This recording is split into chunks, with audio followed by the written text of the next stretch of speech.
A friend of mine who's come to the edge of dying on several different occasions, just because of the nature of his life, was describing the most recent event to a friend of mine. And he was talking about it. It had been a very good day. You know, his grown children had been home. Everything had been perfect. And then he was stricken that evening with a sudden and very serious illness that really took him right to the edge. And he definitely thought this was it, that all the different times that he'd come to the edge, this was the one he was going to roll over. And he just talked about how, piece by piece, he began to see all the different events of his life, some of which were rather tumultuous and heartbreaking and thwarted desires and disappointed hopes. You know, the life is a successful one, but nonetheless, also mountainous ups and downs. And whenever we go through something like that, all of this, you know, somebody we love is hurt, someone we care about has to go through a difficult time, we have to help them, we have some tremendous desire that's not going to be fulfilled, people we expect to stand by us decide not to. I mean, it's pretense to imagine that those things don't touch us. Swami Kriyananda himself said that he felt things very, very deeply, but he just didn't allow those feelings he didn't identify with those feelings. He didn't allow them to become him. But that doesn't mean that he didn't feel the depth of that suffering also. But he said he just suddenly saw how very, very small all those events are. You see, that's the confusing part of this whole experience, is that it's not that they don't happen. And it's not that they don't sometimes even carry great significance. But their significance is in relation to something that's so much bigger than they are. And not everyone, when they die, by any means, has that kind of freedom. A friend of mine, her mother had given birth to 4 children, and after many decades of marriage, discovered that her husband was carrying on an affair on the side, and after the last child was old enough, finally, you know, the whole marriage broke up, and the woman was completely startled that this had happened. And for many years after, no one was allowed to say the name of the man, never to refer to him. When she became elderly, she was in a care facility. She had all these pictures of her children up. And then my friend visited her one day, and all of a sudden her father's picture was back on the wall. And she looked at her mom and basically said, "What?" And she said, "Well, with all those kids, there had to be a father somewhere." Just at the last, remembering that, well, it just comes and goes. I've emphasized before, but I was meditating on this just yesterday. Swamiji would often tell us about these really terrible things that had happened to him in his life. In this present life, the betrayal of his gurubhais, how the people who were closest to him in the world became fiercely opposed to him and never relented. There was no deathbed reconciliation here. I mean, there were even psychic people who said afterwards, after people had died, they were still going after him. There was no reconciliation. It was just terrible. And then Swami would talk about past lives that were given to him by Brigu readers or other psychic readers. Oh, he abandoned his wife and went off to the ashram, and his wife died of a broken heart, and then he realized he was wrong, and he went back and tried to make it up to her, but she was already dead. And then he died of a broken heart. When he was King Henry, the son of William the Conqueror, and his appointed heir that he had trained from birth, this young man who was going to take over the kingdom and carry on everything in the right way. They were crossing from France to England, and all the young people got on one boat, and all the older generation got on another boat. The young people started drinking. They started giving wine to the crew. This is history. They started giving wine to the crew. The ship sailed right into a big rock, and the whole generation was killed. Just like that. He's coming across. And it wasn't just his own son and the heir to the throne, which resulted in 30 years of civil war in England before it straightened itself out. Just awful. Absolutely awful. And I shared with you that when I read that in the history book, I wrote Swami a note of condolence. Because it hurt my heart. I don't know which boat I was on, but I was definitely there. Maybe I was one of the oarsmen who ran into the rock. I don't know. But it was really painful, just intensely painful. So I wrote him a note of condolence. I'm so sorry. He said, well, he appreciated where it was coming from, but he said, you see, it was a long time ago. Just like that. But it wasn't when it happened. When it happened, it wasn't a long time ago. When it happened, it was now. But the other part of what Swami told us, and he talked about, attaining nirvikalpa samadhi, then having an argument with his guru and running away and, arguing with your guru, falling from a high state of consciousness. He doesn't give us all the intervening lives. He doesn't give us the moment when he realized what a horrible thing this was he had done. He doesn't give us the moment when he had to gather up all his shame and humiliation and despair and rise again and face into what had happened and not give up and not be discouraged and just stride forward and not merely repent, but rise again. All of us, just time after time after time after time. I'm sure some of you have experienced what I've experienced. A little grief comes to you, or a lot of grief comes to you, and all of a sudden you can feel, I'm not just crying about this. You don't even know what you're crying about. But somehow all of these layers just live in us. And then birth to death and birth to death and birth to death. But now the scriptures give us such a different picture. They tell us that the only reality in all of this is light. And that we become confused. They use the word purity, which is a very interesting word. And Swamiji made for us, which we do on Sunday mornings, the purification ceremony. I misheard someone next to me. I seek verification by the grace of God, I thought someone said.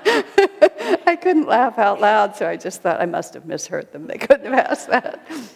Once in the Festival of Light, where it says, replenish us in body, mind, and soul, what David or I said, refurbish us in body, mind, and soul. It just sort of stayed with me for the rest of the time. I see the costume being changed and the hair being fixed, and I'm being refurbished in body, mind, and soul. Use funny words, but he uses the word purification. Purification is a very interesting word because nothing is being created, you see, but that which is not, doesn't belong there is being removed. And then what's left? When you purify gold or purify a metal, it's the power of the gold is there. It's just obscured and made lumpy, or however the process works, I don't know. But that which isn't is taken away so that that which is will remain. And we go through this purification process. Why we ever got into this mess in the first place, why God put us here is an unanswerable question. But nothing has ever happened to us. And you see, that's what my friend was saying as he was lying there in the hospital bed, just totally ready to check out. Because sooner or later, as Swami used to say, you have to hand in your dinner pail. That's how he used to put it. You have to hand in your dinner pail. That was a PG Woodism for dying. It's over, you hand in your dinner pail and it's done. But sooner or later you have to do that. and how shall we go? So my friend was saying, he just saw it all rises and falls, and even though it seems so intensely important, I was never touched. What was being taken away from me was the not me. Swami puts it so simply, that which is being taken away from us is actually that which causes us suffering. But strangely, while it's being taken away from us, we think it's the thing that causes us happiness. And we think its absence is going to cause us suffering because we are so confused.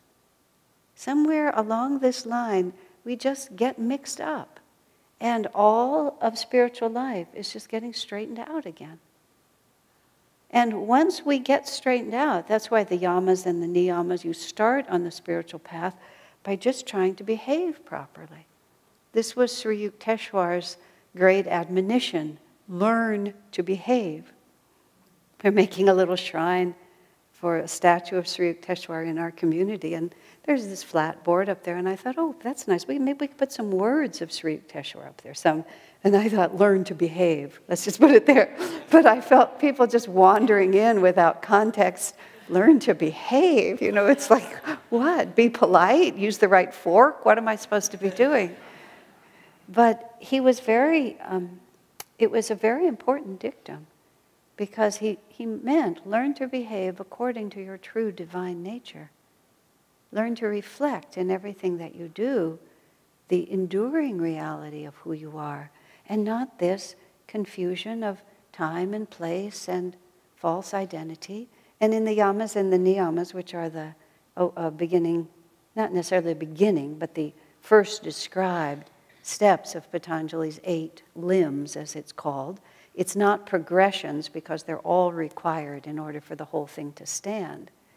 But you simply stop doing the wrong thing. You stop telling untruths. You stop coveting things that are not yours. You stop imagining yourself to be something that you're not. You don't ever have to achieve anything. You have to just stop doing those things that aren't you. And the primary thing that we do that isn't us is that we suffer. That's so amusing to me in a just sort of terrible way. The primary thing we do that isn't us is that we suffer. We set up conditions.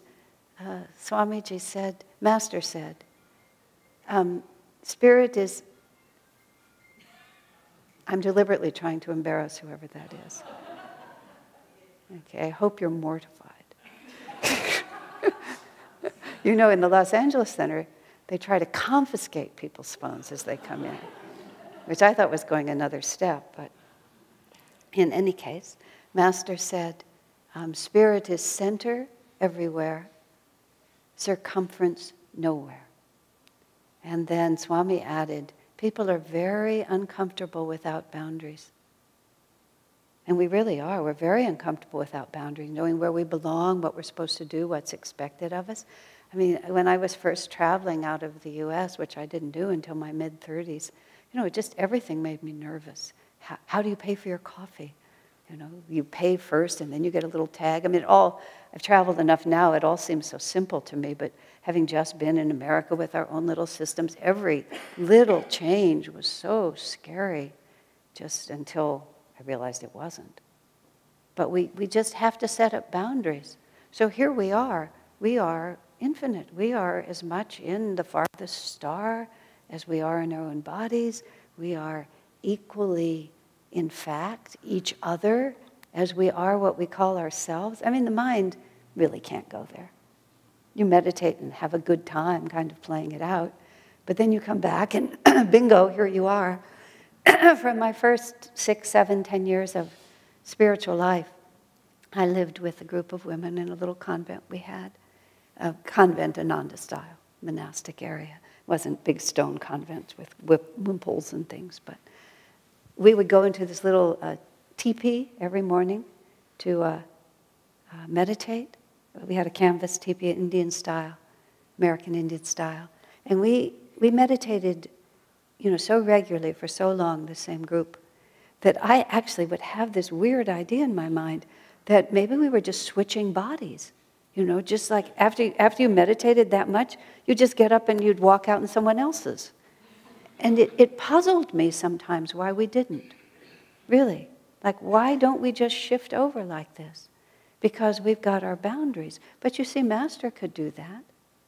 Master could just be in anybody that he wanted to be into. I was in Disneyland with Swamiji in the 70s. 15 or so of us were with Swami. And as we were lining up to watch the electric parade, he just went into this spiritual bhav, this spiritual mood. And he looked over these hundreds of people, and I mean, I will never forget it. And just with this transformed expression in his eyes. And this wasn't a crowd of Ananda devotees, this was Disneyland. You know, just like, God, who knows who was there.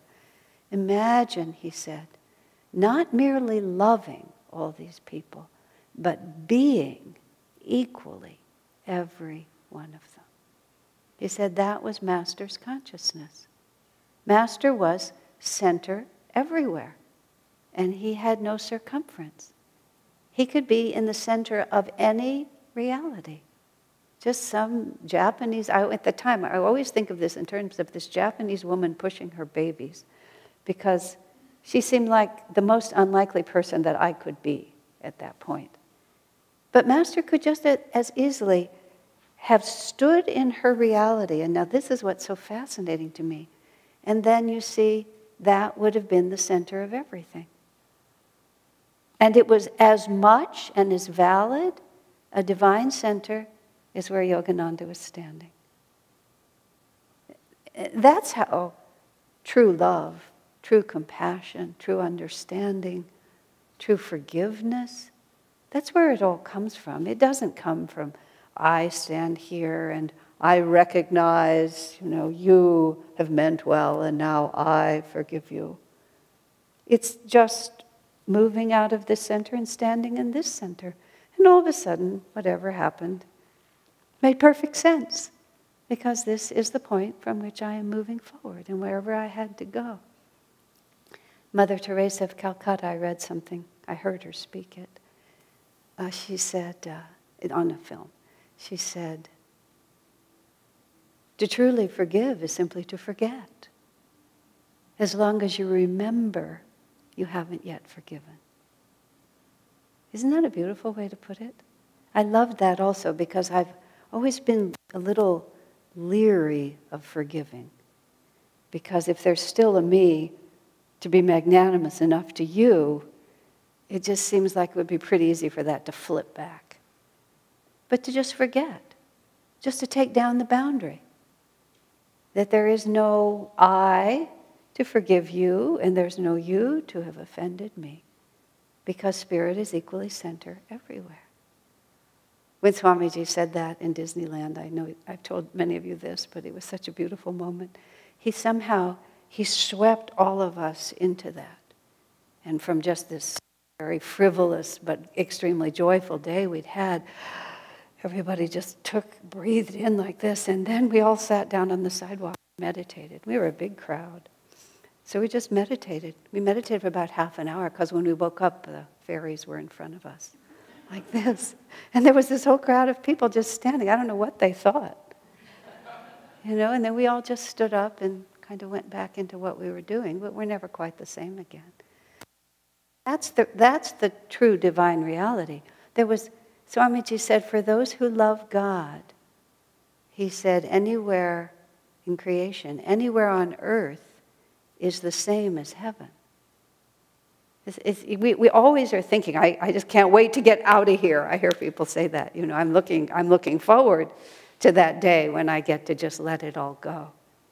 And it's not like we need to either look forward to it or to dread it. But to actually imagine that any kind of freedom will come to us that we don't already.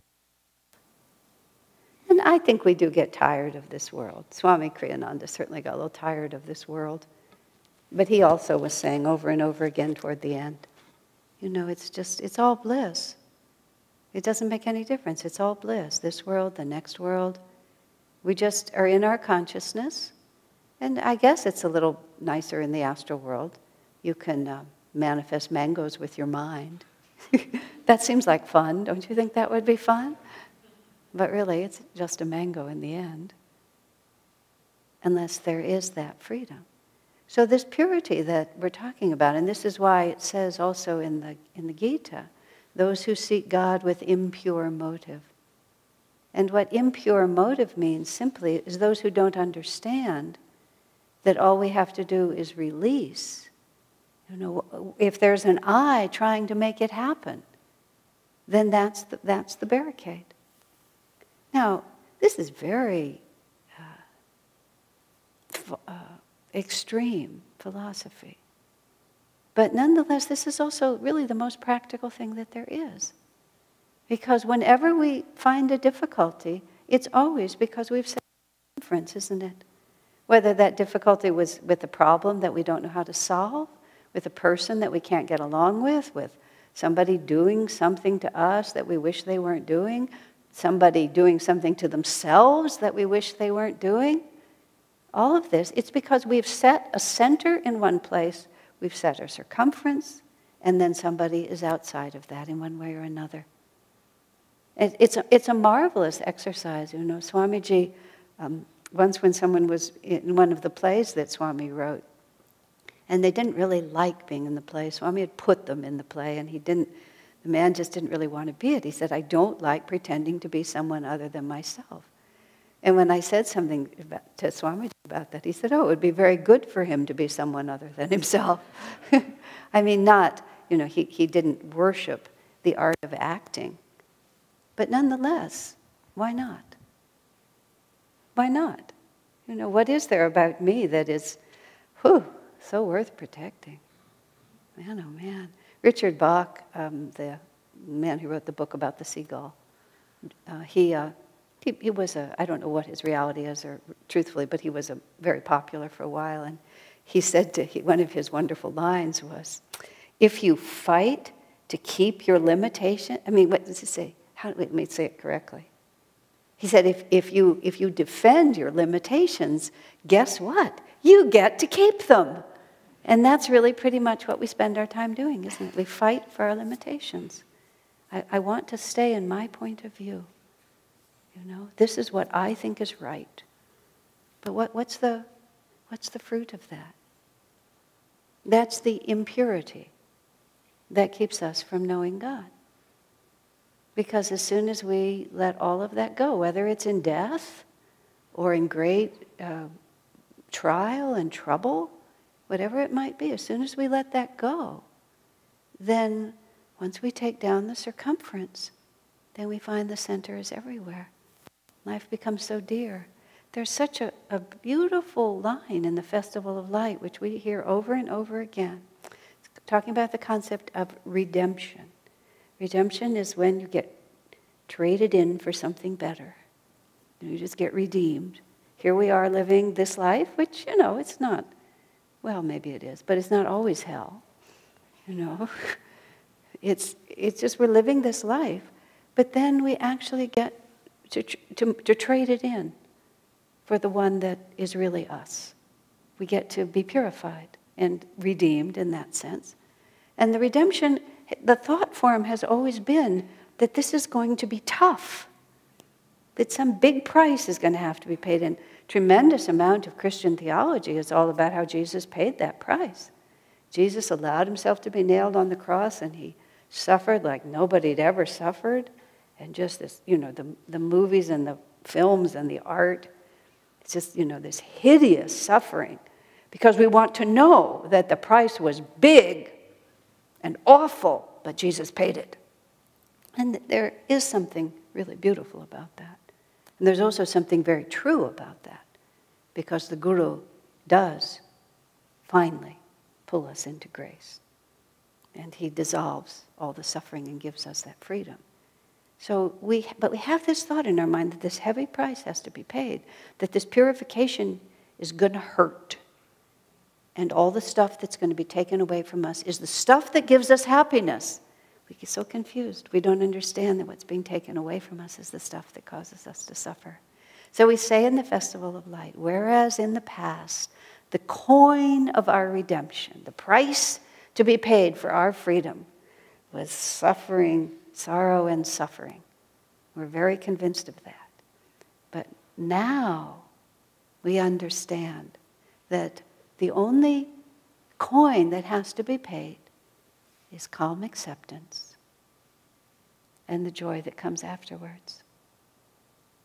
I mean, we say that festival every week because we're slow learners. And every time we start sinking into that, and it's just like that delusion is so strong. Something has happened to me, and now I need to suffer. And if I suffer and cry and, just am miserable, and then I'm ashamed, and then I'm disappointed, and all of these things, that somehow that's the root. Swamiji described in something I was reading a very difficult situation he had to go through, which was also a public humiliation for him. It wasn't the lawsuits, it was something completely different. But he'd just put himself out that these things were going to happen, and none of it happened, just completely collapsed on him. And someone said to him, well, do you wish it were different? Oh, he said, whatever Divine Mother wants is what I want. And then he said, I think Master is very pleased that I feel so free. Whoa, I thought that's something to contemplate. I've been running that one in my mind a lot. Master doesn't really care whether we did the right thing or the wrong, or we're ashamed, or this or that. Master is very pleased because I feel so free, because I understand calm, acceptance, and joy.